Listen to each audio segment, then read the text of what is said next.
NBA education news চ্যানেলে সকলকে স্বাগতম। আজ 7 মে উচ্চ মাধ্যমিক পরীক্ষার রেজাল্ট বের হয়েছে।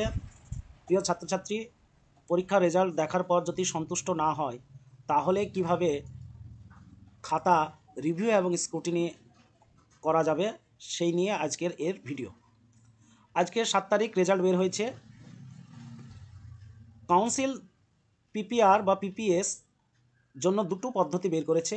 একটা হচ্ছে নর্মাল পিপিএস বা পিপিআর, যেটা শুরু হবে 8 তারিখ রাত 12টা, অর্থাৎ 7 তারিখের পর থেকে শুরু হবে 22/5/2025 পর্যন্ত। তৎকাল পিপিএস বা পিপিআর যেটা শুরু হবে 8 তারিখ থেকে 11 তারিখ পর্যন্ত। এখন এই পিপিএস বা পিপিআরটা হচ্ছে কি, পিপিএস হচ্ছে স্ক্রুটিনি আর পিপিএস আর হচ্ছে খাতা রিভিউ। এই কাজটি ছাত্রছাত্রীদেরকে নিজেদেরকে করতে হবে এবং অনলাইনের মাধ্যমে করতে হবে। কোন পোর্টালে যাবে না, এখানে এই যে অ্যাড্রেসটা দেওয়া আছে এই অ্যাড্রেসে স্টুডেন্টদেরকে যাওয়া হবে এবং আমি দেখাবো কিভাবে এই অ্যাড্রেসে গিয়ে পিপিএস বা পিপিআর এর জন্য অ্যাপ্লাই করবে। এখানে কতগুলো নিয়ম আছে পিপিএস বা পিপিআর করার। সেটা হচ্ছে যে পিপিএস বা পিপিআর কেউ করলো, তার পরে সে যদি খাতা দেখার জন্য আরটিআই করে তাহলে কিন্তু তার পিপিএস বা পিপিআরটা ক্যান্সেল হয়ে যাবে। শুধুমাত্র তখন আরটিআই করে খাতাটাই সে হাতে পাবে। সেই জন্য পিপিএস বা পিপিআর করলে কেউ আরটিআই করবে না যতক্ষণ না রেজাল্ট আসছে, অথবা প্রথমেই পিপিএস পিপিআর না করে সে কেউ আরটিআই প্রথমেই করতে পারে।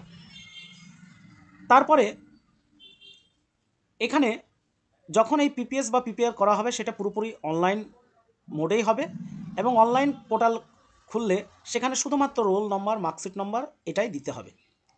ফিস কত লাগবে না, নর্মাল পিপিএসের জন্য 150 টাকা এবং নর্মাল পিপিআরের জন্য 200 টাকা পার সাবজেক্ট লাগবে, যেখানে তৎকাল পিপিএসের জন্য 600 টাকা এবং তৎকাল পিপিআরের জন্য 800 টাকা লাগবে। এখানে 6টা বা 5টা সাবজেক্টের মধ্যে ম্যাক্সিমাম পিপিআর 2টো সাবজেক্টে করতে পারবে। তারপরে যেহেতু কেউ 3 নম্বর সাবজেক্টে করতে চায় সেক্ষেত্রে তাকে পিপিএস করতে হবে, অর্থাৎ 2টো পিপিআর করা যাবে আর বাকি কেউ করতে চাইলে সেটা পিপিএস করা যাবে। এখন নর্মাল পিপিএস বা পিপিআর এবং তৎকাল পিপিএস বা পিপিআরটা কি? নর্মাল পিপিএস হচ্ছে স্লো পদ্ধতি, যেখানে অ্যাপ্লিকেশন করার 1 মাসের মধ্যে রেজাল্ট আসবে। সেখানে কেউ যদি তৎকাল পিপিএস বা পিপিআর করে তাহলে সেটা 7 দিনের মধ্যেই সে রেজাল্টটা পেয়ে যাবে।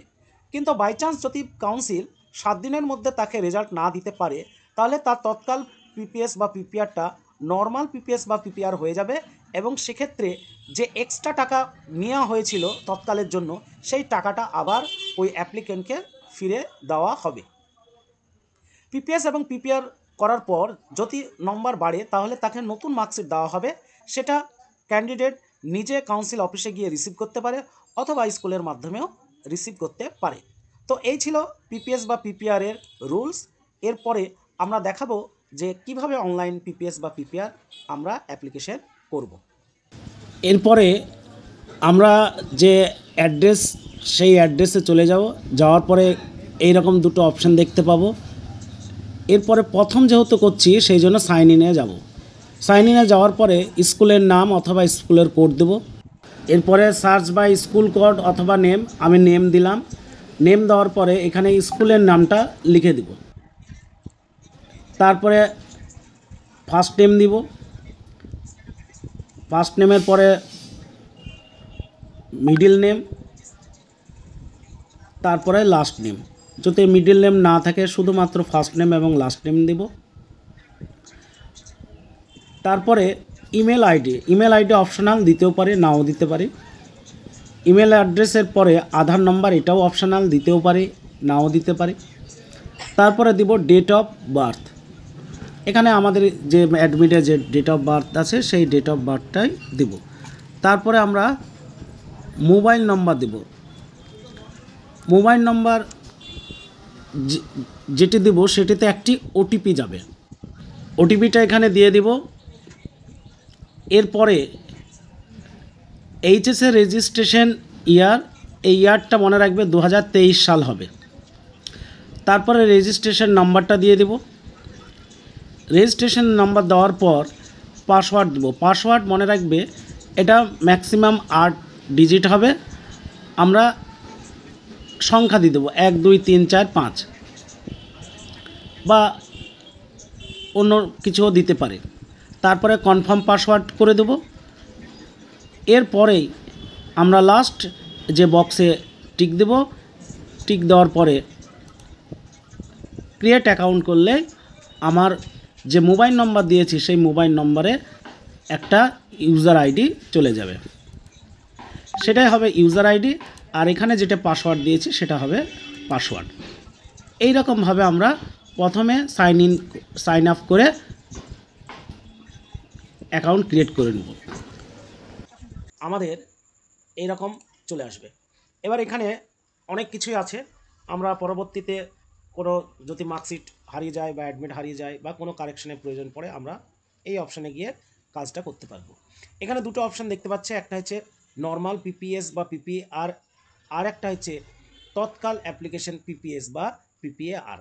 তো তৎকাল কেউ যদি করতে চায় তাহলে এই অপশানে যাবে, আর কেউ যদি নর্মাল পিপিএস বা পিপিআর করতে চায় তাহলে এই অপশানে যাবে। তো আমি নর্মাল করতে চাই, আমি নর্মাল অপশানে গেলাম। যাওয়ার পর এখানে রোল নম্বরটা দিয়ে দিতে হবে।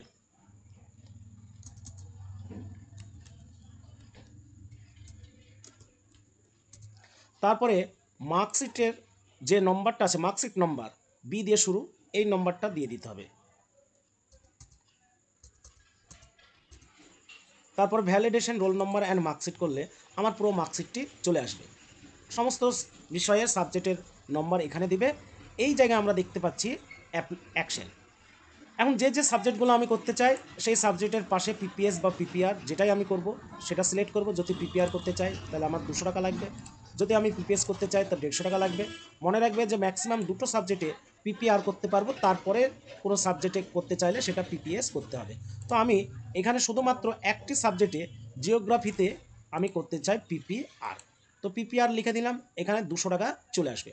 আমি অন্য কোনো সাবজেক্টে আর করতে চাই না, সুতরাং একটি সাবজেক্টে করতে চাই, সাবজেক্টে আমি সিলেক্ট করে দিয়েছি। এরপরে চলে যাব প্রিভিউ। এখানে প্রিভিউতে চলে গেলাম, প্রিভিউতে যাব। প্রিভিউতে গেলে এখানে নন তৎকাল আমি করেছি, এটা নর্মাল মানে নন তৎকাল। আবার এখানে আমার দেখিয়ে দিবে যে আমার, এরপরে আমি যদি এডিট করতে চাই যে না এটা আমি করতে চাই না, অন্য সাবজেক্ট করতে চাই, তাহলে সেই অপশানে যাব। যদি মনে হয় যে না এটাই আমার ঠিক আছে তাহলে আমি এখানে একটা টিক দেবো। টিক দেওয়ার পরে এখানে দেখছি ফাইনাল সাবমিট বটম। তো এই ফাইনাল সাবমিট বটমে আমি ক্লিক করে দেব। ক্লিক করে দিলে আমার কি হবে, পেমেন্ট অপশানে চলে যাব। পেমেন্ট আমি অনলাইনে করব। এখানে অনলাইন একটাই অপশান আছে, অনলাইনে করব। আমি দুটো অপশান আছে, আইসিআইসিআই পে, এসবিআই। আমি এসবিআই অপশানে যাব, এসবিআই পেমেন্ট করব।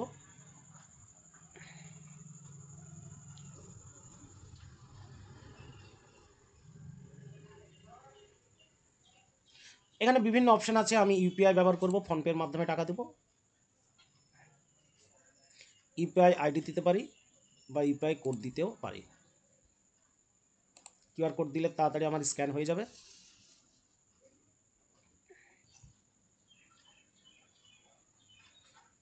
এক সেকেন্ড সময় লাগবে। আমার পেমেন্ট সাকসেসফুল হয়ে গেছে। আমি দরকার হয় এটা ছবি তুলে রেখে দিতে পারি। তাহলে আমার গো টু ড্যাশবোর্ডে চলে যাব। আমি এখানে দেখতে পারবো যে আমি শুধুমাত্র একটি সাবজেক্টে আমি করেছি এবং সেটা পেমেন্ট হয়েও গেছে। তারপর আমি এটার প্রিন্ট আউট করে নিতে পারি। তাহলে এইরকমভাবে আমরা পেমেন্ট দিলেই আমার কিন্তু কাজটি কমপ্লিট হয়ে যাবে। তো আশা করি ভিডিওটি সকলের উপকারে লাগবে। ভিডিওটি ভালো লাগলে লাইক করবে এবং সাবস্ক্রাইব করবে চ্যানেলটিকে। ধন্যবাদ।